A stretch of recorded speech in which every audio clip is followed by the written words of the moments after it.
My name is Dr. Ahmed Jabir. I am the founder and president of the Arab American Association of Brooklyn, and I'm chairman of the board for Islamic Mission of America and host other titles which I don't want to bore you with. But I'm welcoming you here for the first event for the Palestinian Children Relief Fund in Brooklyn.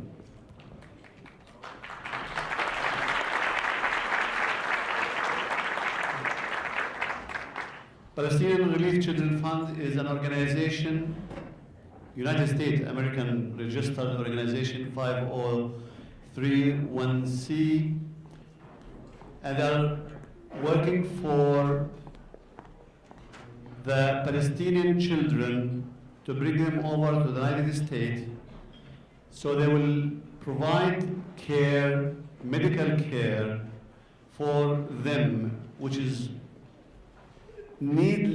badly needed here. And the director of the Palestinian Children Relief Fund will be speaking about that, so I don't want to tell you more about it till she comes in. This event is sponsored by Brooklyn for Peace.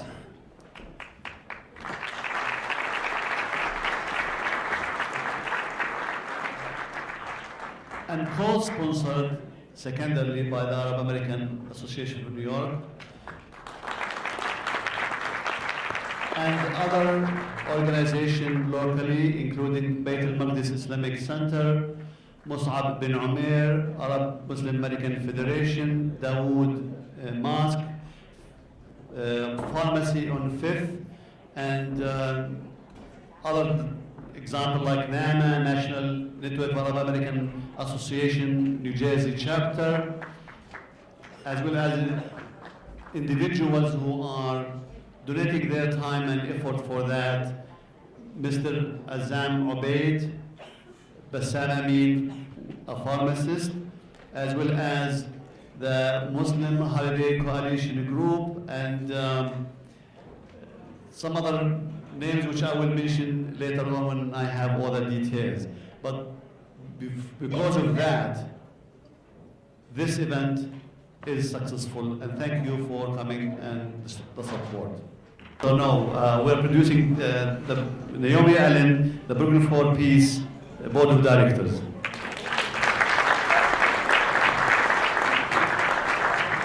Hi, I would like to start, of course, by thanking the Pcrf and the AAA New York, and especially the Whitty family for their generous support to this effort, and for the opportunity to work together on this issue. Brooklyn for Peace gets it. We get the importance of this project.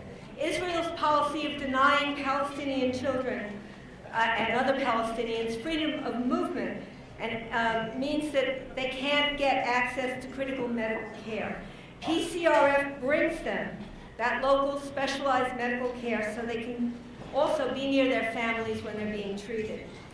Brooklyn for Peace has been working in Brooklyn since 1984 on issues of peace and social justice, starting with the Navy's attempt to build a nuclear submarine port in Staten Island. The Navy lost that round, I'm happy to say. We build active local opposition to U.S. wars all over the globe, and also U.S. attempts and plans for future wars, as in Iran. A lot of our work is also educational.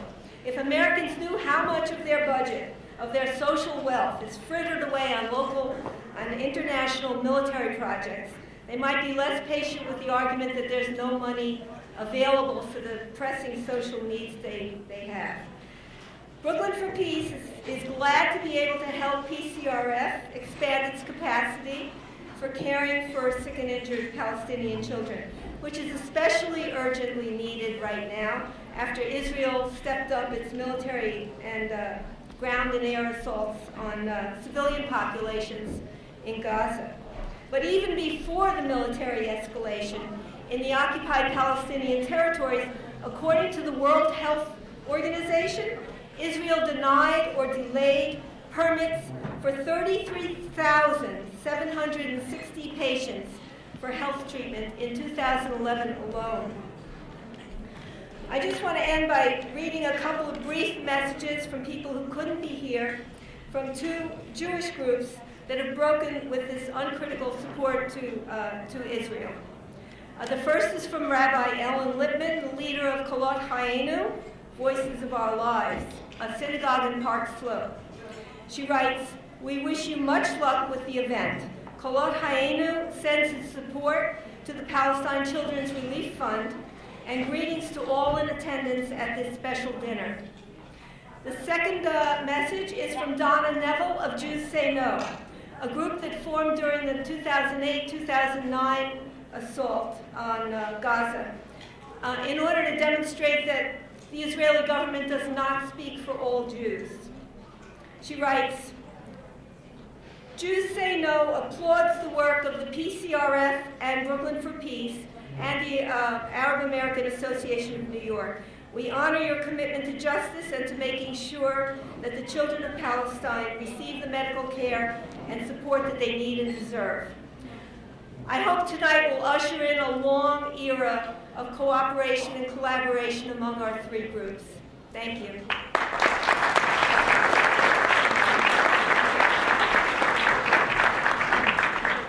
Thank you, Naomi.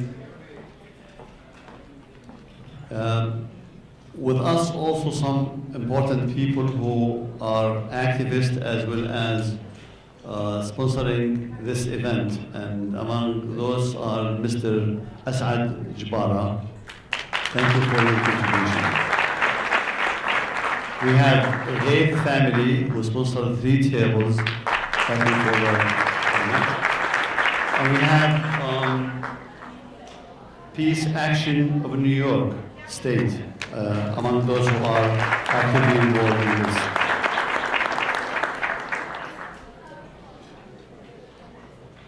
Now we are going to introduce to you the director of the Palestinian Children Relief Fund.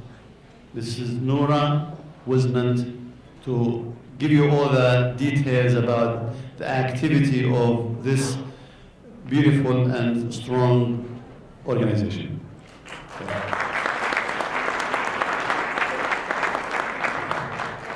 Thank you very much. I'm very honored to be here, and I have a special thanks for Dr. Jabber and all his colleagues for helping us put on this event, and to Naomi and Richard with the Brooklyn for Peace who have helped us put this together. We've been organizing it from New Jersey, and then when Dr. Jabber and his colleagues and Naomi offered to do this and co-sponsor, it was just such a blessing for all of us. So I thank you all for being here, and I'm honored to present the Pcrf to you. It's just a really wonderful organization, and I feel very proud to be a part of it. The purpose of the Palestine Children's Relief Fund is to provide medical and humanitarian aid to Palestinian children and to other Arab children in the Middle East. Although it started out working for Palestinian children, it has expanded for obvious reasons to include Iraqi children. And we have one who's going to speak to you tonight. And also now we are starting to receive Syrian children, again for obvious reasons. So the Pcrf is an American-based charity that was started by a young American college graduate journalist, Steve Sotheby. I know many of you have heard him speak before, and he is just a wonderful man. This is his family with his wonderful wife, Huda, peace be upon her, who died just a couple of years ago and is the reason for the new oncology clinic that we're building at Beit Jala that I'm going to tell you about. Steve went, as I said, after he graduated, and he went to Palestine just to cover the story for a newspaper and fell in love with the people. And as an American, people were coming up to him and asking for help. He and Huda were starting to take children to their homes and eventually spent all their money so that they lost their electricity. And just at the critical time, a gift of $50,000 was given to them, and that's how PCRF was started. PCRF is recognized and registered with the U.S. Department of Treasury, and it has been endorsed by former presidents Jimmy Carter and Bill Clinton, a large number of senators and congressmen. We have, especially in New Jersey, worked hard with Dr. Rush Holt in order to get the children out of the area through the Israeli embassy. So his staff has worked with us, and we encourage you to also get to know your congressmen and senators so that in the future, when you need help, they can intervene on your behalf. Arlene Mickelson, who is our medical coordinator, who was here this evening, has been doing all this work with the intergovernmental agencies. We have PCRF chapters all across the United States, and if you would for 1 minute look at the slide that I have up here, you will see that I put New York and Philadelphia in yellow. And the reason I have done that is because the New Jersey chapter right now is actually the tri-state chapter, because we're covering New York and Philadelphia. And we really are looking forward to getting colleagues here who will start a Brooklyn chapter, and somebody in Philadelphia who will start a Philadelphia chapter, so that more children can be treated and more doctors can be recruited. The current challenge of the PCRF is to provide medical missions. And when we can recruit surgeons to go to Palestine or to the refugee camps in Lebanon, we can treat 60, 70, 80 children. And that is always a wonderful thing, but sometimes that can't be done, and so we also bring children to the United States.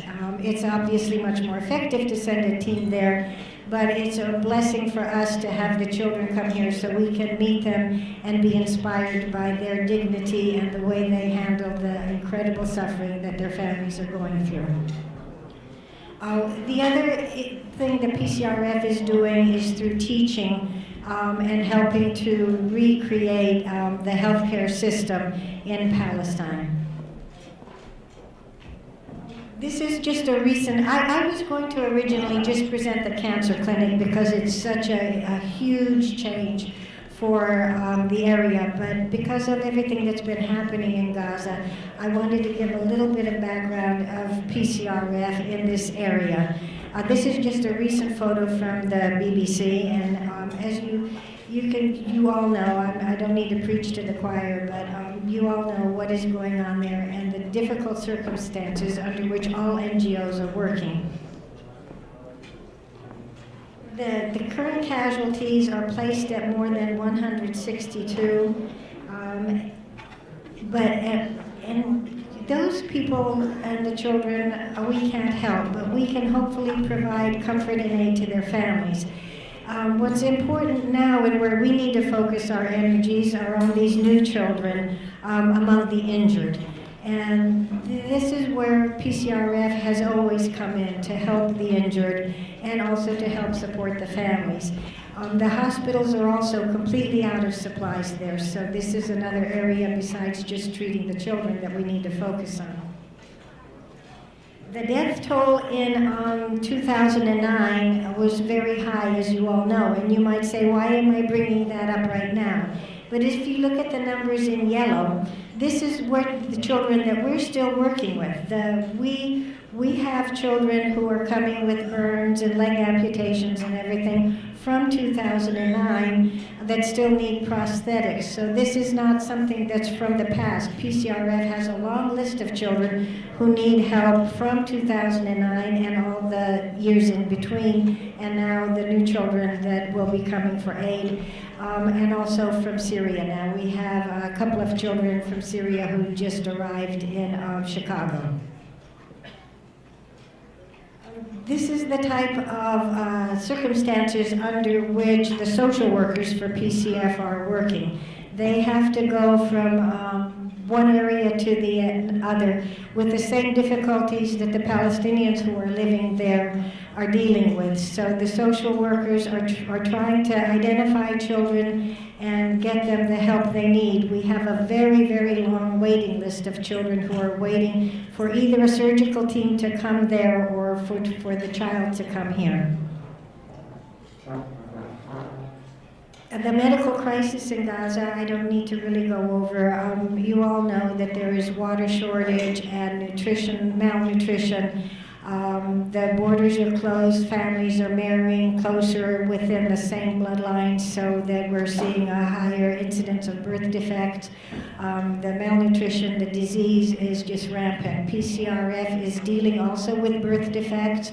We have received many notices now that there are urological birth defects on the rise in Gaza and Iraq and Afghanistan. So we are particularly looking for urological surgeons who can treat these children, and I will leave it up to you to see the connection between those three areas.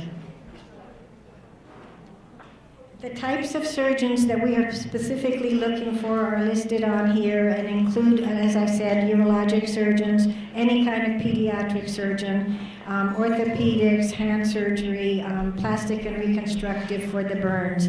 And as I will go in just a few minutes, we are desperately looking now for oncologists, and not just MDs, but also nurses and pharmacists, because as you know, oncology is very specific, and the chemotherapy agents are toxic and need to be handled with special care. So we do need oncology nurses and pharmacists also to go over and teach.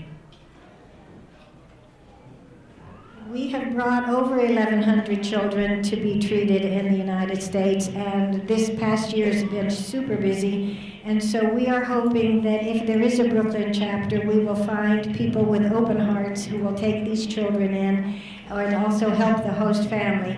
We have sitting in the back a wonderful host mother, Yasmin, who, if you have any questions about being a host family, you can ask her what the joys and obstacles are to hosting a family. But in every case, it's really rewarding.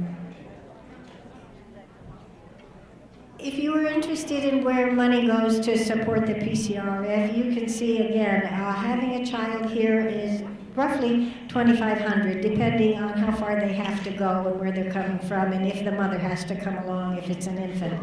So roughly $2,500 will bring a child here, and roughly $3,000 to $8,000 donation will send a team there. The price difference being whether the surgical team comes from Japan or from Italy or from Norway or from the United States. Many of our surgical teams, as you will notice, are not just Arab American doctors, although we rely on Arab Americans very much. We have many doctors from very different backgrounds, all volunteering to help with the Pcrf. The Pcrf, in addition to providing medical care, also sends food and school supplies and glasses and wheelchairs.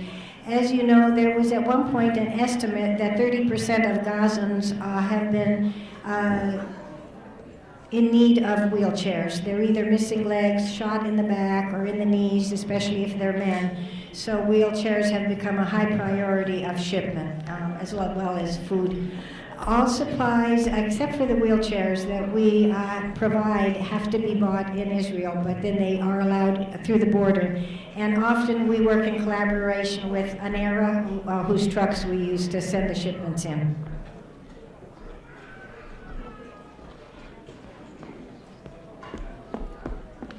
One of the particular joys, if you sponsor a child with Pcrf, is to get a story about that child and get to know them and their family, and you get letters from them. But when I went there, I found out that I couldn't pick one. They were all so wonderful and so great, so I asked about sponsoring a daycare. And it doesn't matter how much money you want to do, but if you want to also sponsor a daycare so that the children can get a decent meal once a day at least, then you are also able to do that in addition to sponsoring a single child. What is so exciting, really, really exciting about this cancer clinic is that there are so many children, and not to counting even young adults and older adults with cancer in Palestine who did not have treatment. There was a study done by a team from the University of California in San Francisco, and they found that there were 250 new cases just among children of cancers, and that these cancers were curable or treatable leukemias. So you couldn't just say, well, these children have cancer, we shouldn't treat them, because these are actually 85% of the children who could, by current standards, be treated and be put into remission and have a chance for survival. Before this clinic was dreamed of, there were only 3 hospitals that were handling children with cancer, and among the 3 hospitals, they only had 20 beds for children for all illnesses combined. So you can see that the need for this is extremely strong, and they had no pharmacology training in chemotherapeutic agents and no nurse training for oncology nurses.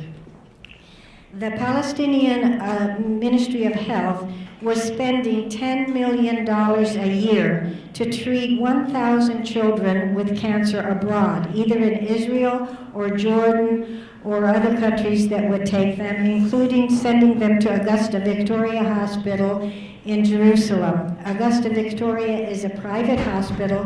The physicians there are very good, but travel to there is extremely difficult, and also it's private, so it's expensive, and most families cannot afford it. So by partnering with the Ministry of Health, the PCRF hopes to have in a government hospital accessible health care for all families with children who have cancer, and this treatment will also translate into education and availability of tests and chemotherapeutic agents for young adults and people of all ages. So you can see that if the Ministry of Health can stop sending $10 million abroad to treat 1,000 children who may or may not be able to go for the follow-up visit, we can actually have more effective treatment and spend that $10 million improving healthcare in Palestine.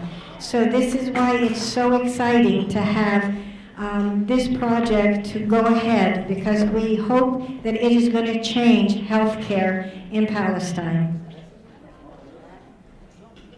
I would like everybody to look at Dr. Najajra. He is an incredibly special man because he is the only oncologist. He is Palestine's oncologist, and he is taking care of not just children, but everybody with cancer, and that's it. It's him. Along with him is a physician from Chicago who is coming to volunteer and to teach, and we are hoping very much to be able to provide through the PCRF training, 2-year training programs for oncologists to come and help Dr. Najajra and work at this clinic. PCRF has a lot of experience with building a clinic because it now has a self-sustaining cardiology clinic for infants. And teams come all the time to provide medical care. And this is the model that we're hoping to use in Palestine for cancer. So if you can remember this one man who is taking care of everybody with cancer all by himself, if you can please, think of different ways that you can help, either by providing residencies and training programs or surgeons and oncologists to go there and help. It will be really appreciated by him. Here are just a few pictures of the clinic. This is the government hospital. The clinic is, this is before, so the clinic is being built on the top floor of the hospital. This is the construction site with Steve going over some of the plans with an engineer. And this beautiful pictures now are where we are now. So the building is going to be built, and from the movie, if you build it, they will come. We're hoping the oncologists will come. So basically, what we need is training for oncologists. We need chemotherapeutic agents. We need social services, pain management, and grief counseling. So even grief counselors are people who can come on missions to help teach families how to cope with this. We've all been touched by cancer, we understand. In closing, I'd like to go over, that was all sad, so I'd like to tell you some of the really happy things that come with working with PCRF, and that's the children. This is Adham Galia. I don't know how many of you remember, but several years ago there was a picture in the New York Times of a 13-year-old girl named Huda who was kneeling over her father's body and crying. And the picture made the news because the family, along with many other families, had been on the beach celebrating the last day of school when the beach was bombed and 7 members of his family were killed, including his father, stepmother, and 5 siblings. He was injured and couldn't walk, and he came in a wheelchair. This is his arrival time, kind of green from his trip all the way from. He spent 3 weeks at the Rafah border waiting to get out of Gaza. He's from Beit Hanun, where they were currently bombing, so we don't know what's happened with him. But his surgery was done by Andrew Elkwood, who is a Jewish physician and surgeon, and one of only 3 surgeons in the world who do nerve transplants. And he accepted Adham and transferred a nerve from one leg into the injured leg. And because it was so cutting-edge surgery, Discovery Channel did a whole program on it, and the DVD is available if you care to ever watch it. Adham, it was just amazing, and the Ramallah Club was very kind to do a benefit for him, and I hadn't seen him since he was able to walk, and I saw somebody zipping past my table just like this to the dance floor, and it was Adham, so I grabbed a picture of him. It was just such a happy, happy moment to see that. He's a great kid. Unfortunately with him, and I'll just say it real quickly, when on the beach, his 22-year-old sister, who had 2 little boys with her, lost the use of her arms, and then in the cast-lead operation, she and her husband were killed. So Adham's mother now has the 2 little nephews to take care of too. On the other picture are Ahlam, who received cornea transplants from a Dr. Michael Wong in Princeton. She has thin corneas, which is a common problem now in Gaza. She's also from Beit Hanun, and I received a phone call 3 days from her asking for help, and I don't know how to get back in touch with her, so I tried to contact a social worker to find out what was going on. And Mesa, who was treated in Philadelphia for a gunshot wound to her elbow. I hope they're all safe. Mesa was from Khan Yunis, and Adham and Aham from, what did I just say? Beit Hanun, yeah. So we're praying for them. The bombing takes on a completely different picture, of course, as you know. I don't need to tell you there are people that you love there. So basically what we are asking you is to please make PCRF a household name, and please consider volunteering to start a Brooklyn chapter, and please just spread the word of the need and that there are things that you can do. We are not powerless. Thank you.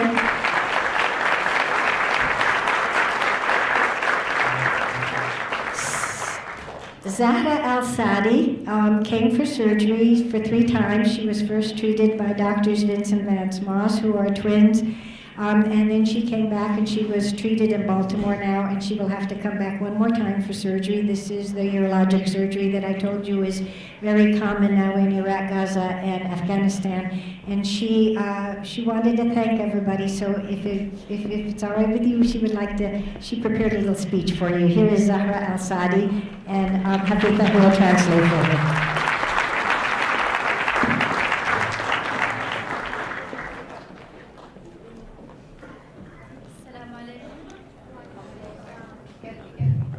أنا اسمي زهراء السعدي من بغداد العراق. عمري 15 سنة. ولدت ومعي مشكلة كبيرة صحية، ولم يكن لها العلاج في العراق، لكن كنت محظوظة عندما استطعت الاتصال بهذه المنظمة. Pcrf وساعدتني كثيرا بدء من إجراء أول عملية في نيوجيرسي 2008.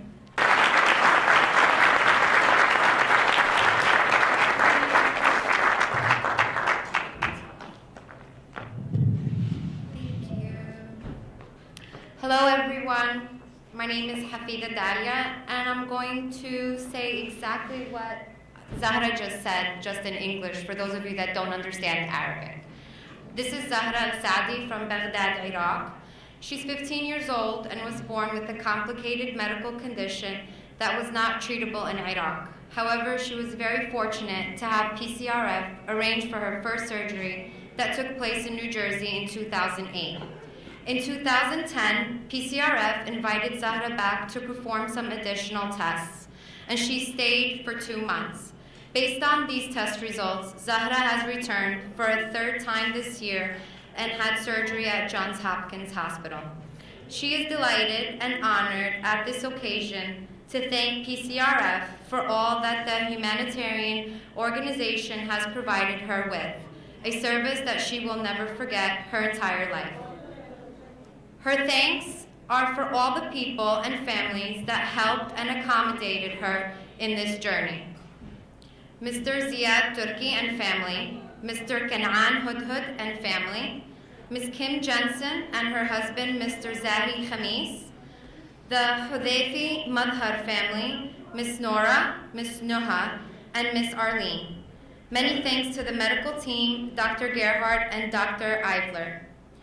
Zahra strongly encourages you, dear ladies and gentlemen, to give this chance to other children like herself, children who need your assistance with the help of Pcrf. Zahra's only wish is for other children to experience the same journey she has. Zahra sends her love and thanks to you all. Thank you.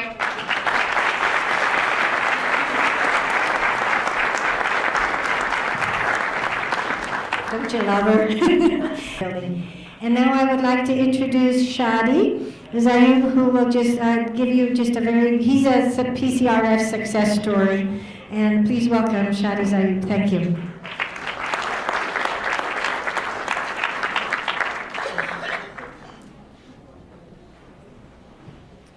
Hello everyone, everybody can hear me? Oh, I'm sleeping, I can't hear anybody. Well, I'm honored here to be in Brooklyn among people who care about people overseas. My story is when I was 12 years old, I was playing football with my brother and my friends. Suddenly when I saw like a ball or like a toy on the side of the road, so I went to pick it up, but it was a bomb and then exploded. And that time I didn't know what exactly happened. I was like, wanted to stand and run, but I was not able to do that. And then people carried me and took me to the hospital. And the hospital engineer, my injuries were like, they could not control my injury, and then they took me to Ramallah hospital, the same thing, and then they took me to Jerusalem. And I stayed there like almost 1 month in the hospital, and then they had to cut my leg.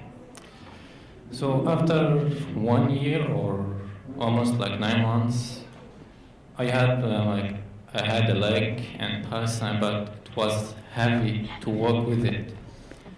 And I didn't know what to do with my life like that without a leg, and how I'm gonna work, how I'm gonna start my own life. Almost every night I go to bed, I start crying, thinking about my life.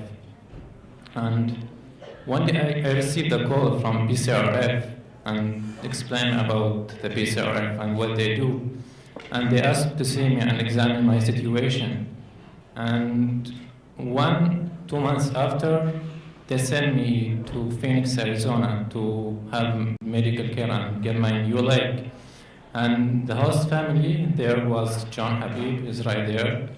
And I had my first leg. It was very nice, very light to walk. And I went back to my country, and two years ago, he brought me back to get my education here in the United States and be a hope for other Palestinian children in my country. Pcrf heals bodies, but more important, it saves lives. Thank you.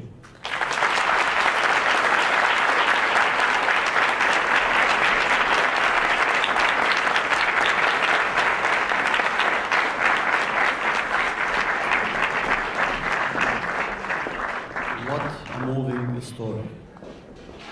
If any of us would be infected with such thing, he would do the best which he could to help people.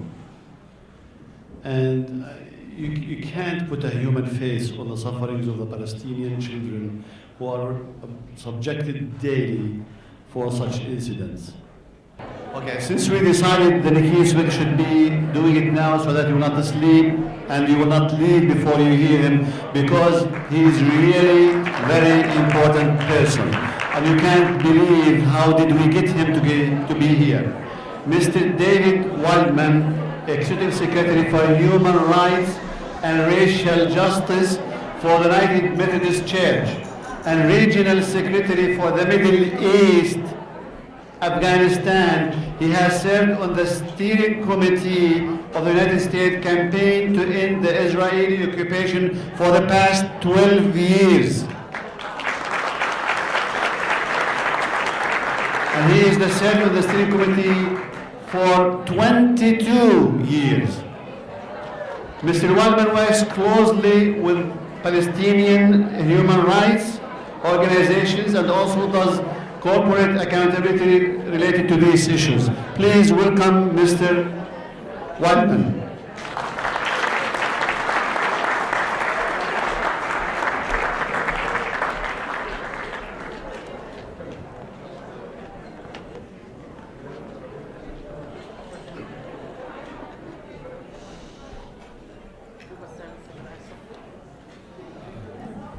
Thank you, Dr. Jabber, and also to the host committee of the American Arab Association here in New York, and Brooklyn for Peace, and the Palestine Children's Relief Fund, and all the other sponsors. And also, thank you for indulging a few moments of speech as you're eating or getting ready to eat.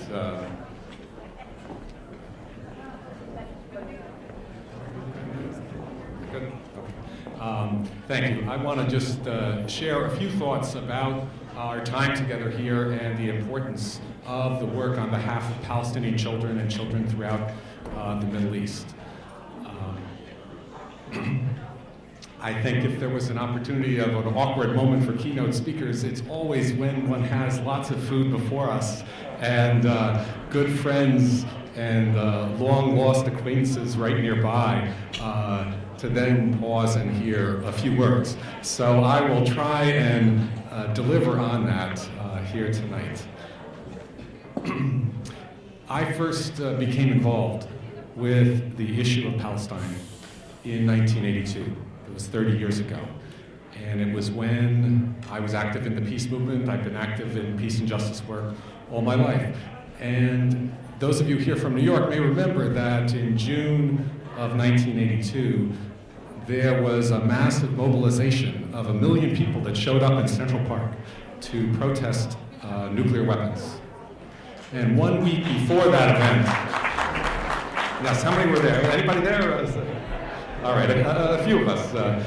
And 1 week before that event, which was at that point the largest gathering of the peace movement in the United States, Israel invaded Lebanon. And there were many of us who were deeply upset about that and organized and said we should speak out about that. But there were others that were afraid and said, no, this is just about nuclear weapons. No one will talk about the impact of the invasion of Lebanon and the displacement and destruction and death that ensued over the coming months. And in fact, the peace movement that day was silent about the impact of war in Lebanon. A couple months later were the massacres in refugee camps of Sabra and Shatila.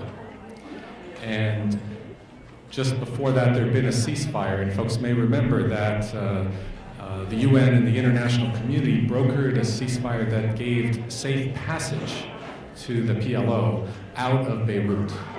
And so armed factions were given safe escort. But in Sabra and Shatila, unarmed children and women and elderly were systematically and brutally attacked.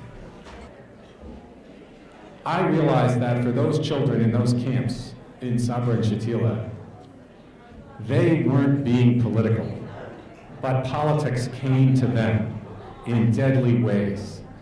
And that to me was opened my eyes to say that we need to put children first in our efforts. And so for me tonight, to have a fundraiser like this and to gather different communities together to speak and support and act on behalf of children is beginning to reverse the way that too much of the leaders of our world operate, that they place the interests of the powerful and the interests of those with weapons before the interests and well-being of children. So I've been working on this for 30 years. I know many of others you have been working. This conflict wasn't something you came to, it came to you. So I know you might want to think back yourselves and share with others over the dinner later when you first got involved in one way or another. For some it may be a lifetime or beyond a lifetime, it's a family involvement. For others it might be quite new. And we should celebrate all of that as we remember today children. I want to share a statistic with you, a phrase. 1,000 deaths is a statistic. One death is a tragedy. Any idea who might have said that? It was Joseph Stalin, the longtime leader in the Soviet Union, and he was sadly too good with statistics. World leaders are very good, all too good in deadly statistics. And so I want to say a few things about what's happened in Gaza most recently, some of the efforts of how human rights groups are making a difference and where that connects with the work of Pcrf and the other groups here that we're supporting tonight. But I want to just remember there's only two statistics I think that we need to remember. How many children are being affected by the wars and the conflict in the Middle East today? Or in Gaza, in Syria, you can take your pick. The only number that matters is too many. Too many children are having politics imposed on them, and they are the ones that are bearing the brunt and the suffering of that. And what resources are directed to the well-being of children and to take the lead from children, and we heard from Shadi and others here tonight and in some of the stories in the PowerPoint. How many resources are being devoted to the well-being of children? Not enough. So those are the two statistics we need to remember. How many children are suffering? Too many. And what resources are being devoted to change that? Not enough. So for those who already gave, you have an opportunity to give again. We're not like closing the door on contributions. And for those who are, there's plenty of time for the evening to still contribute to the fine work here.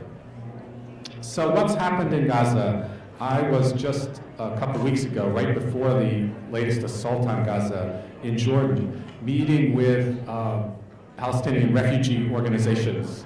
I work with the United Methodist Church, and so we work with quite a few different groups, and one of the groups we work with is the Near East Council of Churches that has vocational training programs and also health clinics in the Gaza Strip. They also have work in Lebanon, in Jordan, the West Bank.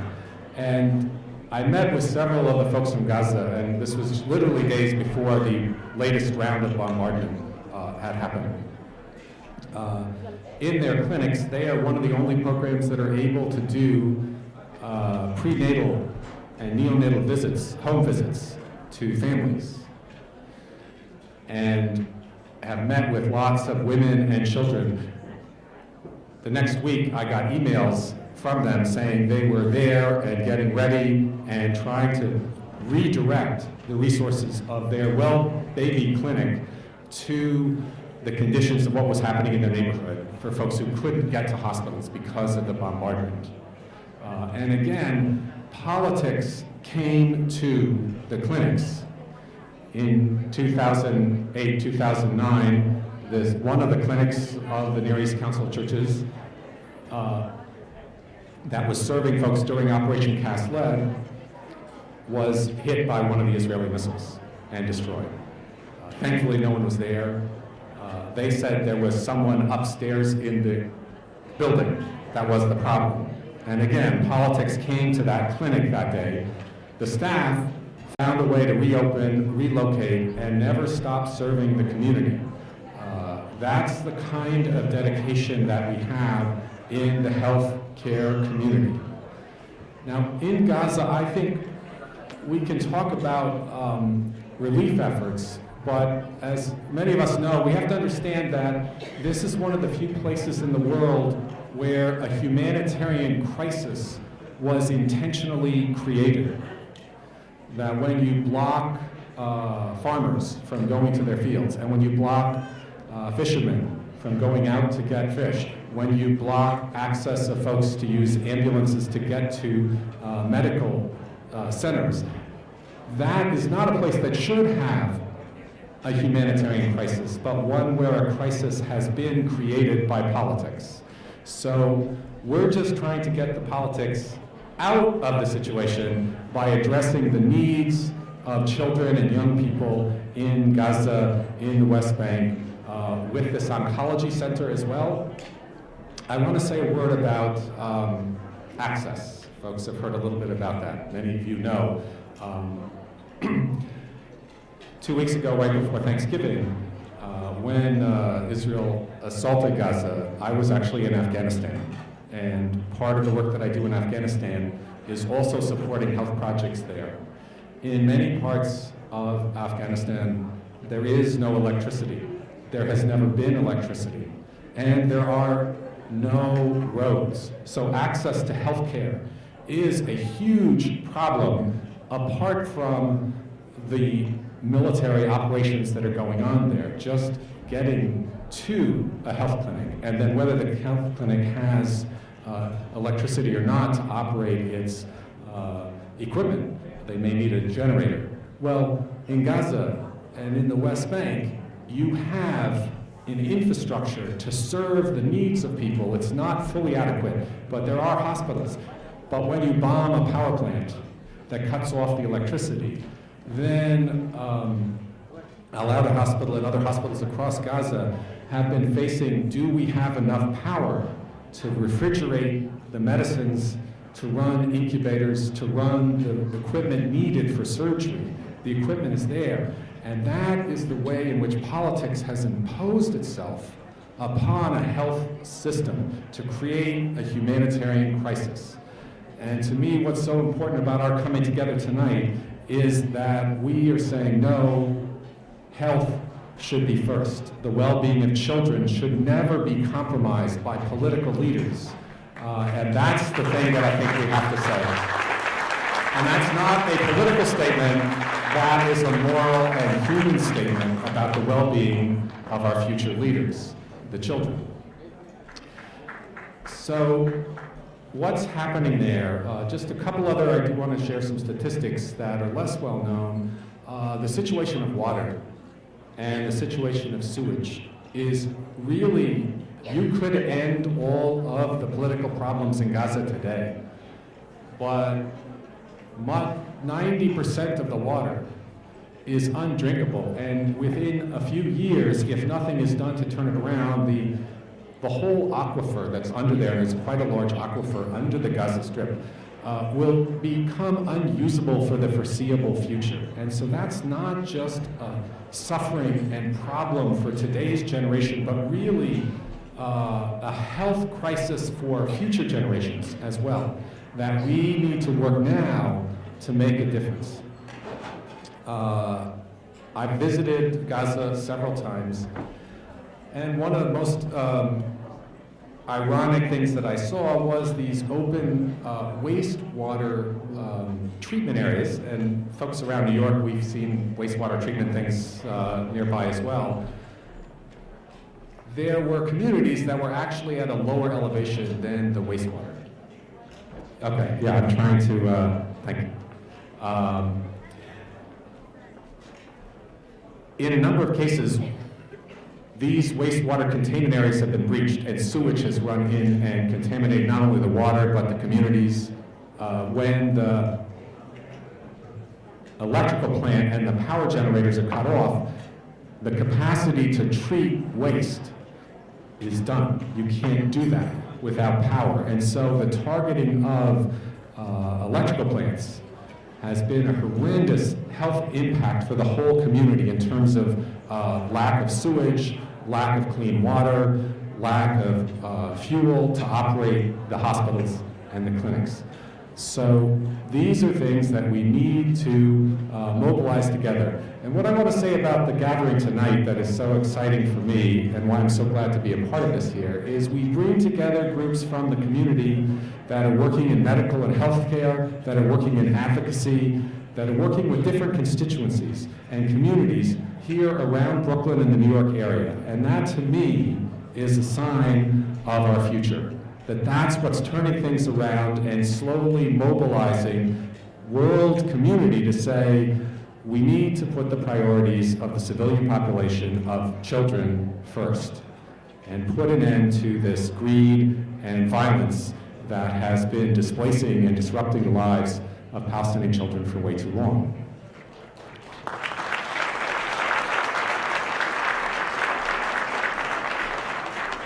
So I want to suggest tonight that maybe the Pcrf has more meanings than just Palestinian Children's Relief Fund. Maybe it's also the Palestine Children's Relations Fund, because each of the children that are served through the wonderful work of Pcrf is not just about delivering relief, but about building relationships that last a lifetime. We have a couple of folks, Shadi is right here in the front, and it's been a joy to meet him at the table.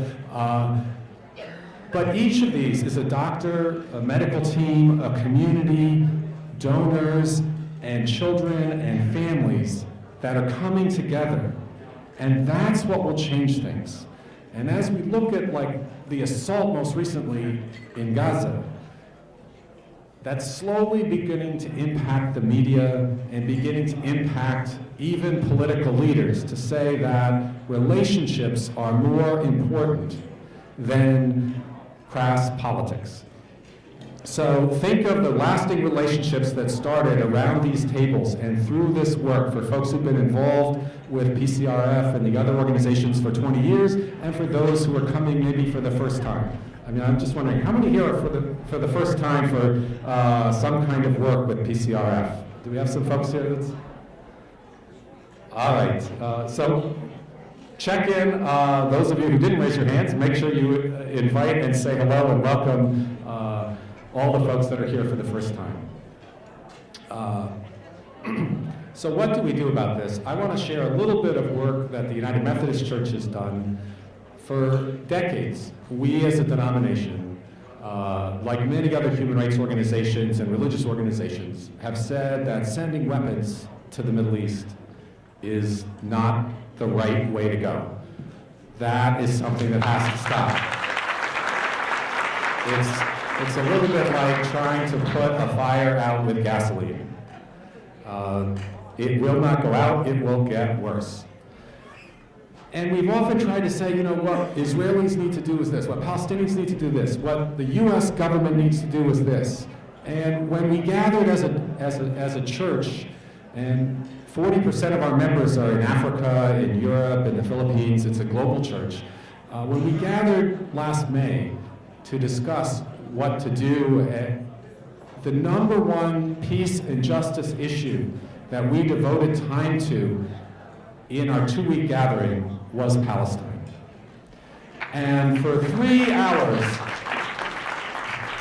we shifted, and this was a dramatic shift that I think is happening not just for United Methodists, it's happening for Presbyterians, it's happening for Quakers, it's happening with the United Church of Canada, it's happening with human rights organizations, it's happening with grassroots community groups. We stopped asking what others should do. We devoted 3 hours to debate what nonviolent actions should we as a church take to make a difference for justice and peace, for women and children and all of God's people of all faiths in the Middle East, in Palestine. Now, that's a start. I don't want to pretend that we came up with all the answers, but we adopted various nonviolent strategies to say we want folks to go and be present on the ground through groups like Christian peacemaker teams or international solidarity movement to sort of stand with people in harm's way, to say let's be preventive in our measures before the bombs go off, before people are stopped at checkpoints and can't get to medical services or to their jobs. It's a start, and I want to suggest that this movement is growing, and that may have played an influence in terms of the role of civil society in what happened on the International Day of Solidarity with the Palestinian people just a couple days ago, on Thursday at the United Nations.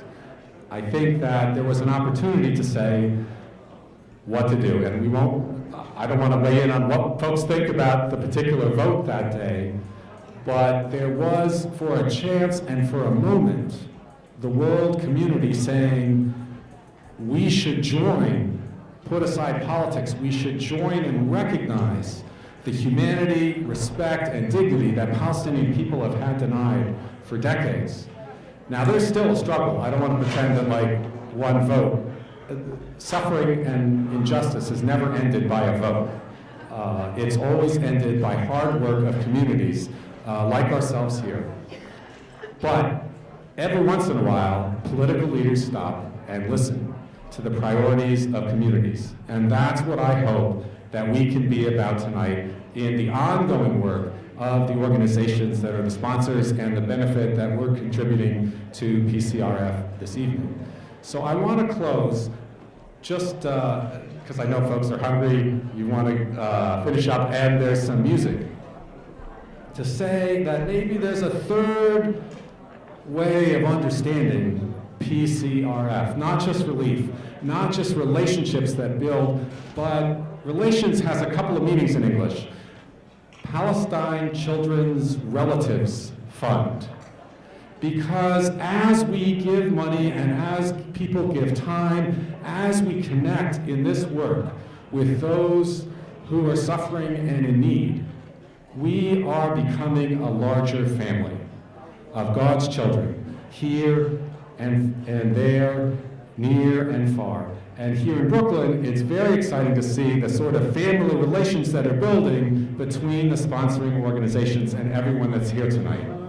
And so I want to thank everyone for coming and express my deep love and appreciation for the work that's being done and for the new family members that I've met tonight in the struggle for justice and well-being for all of God's people, especially Palestinian children.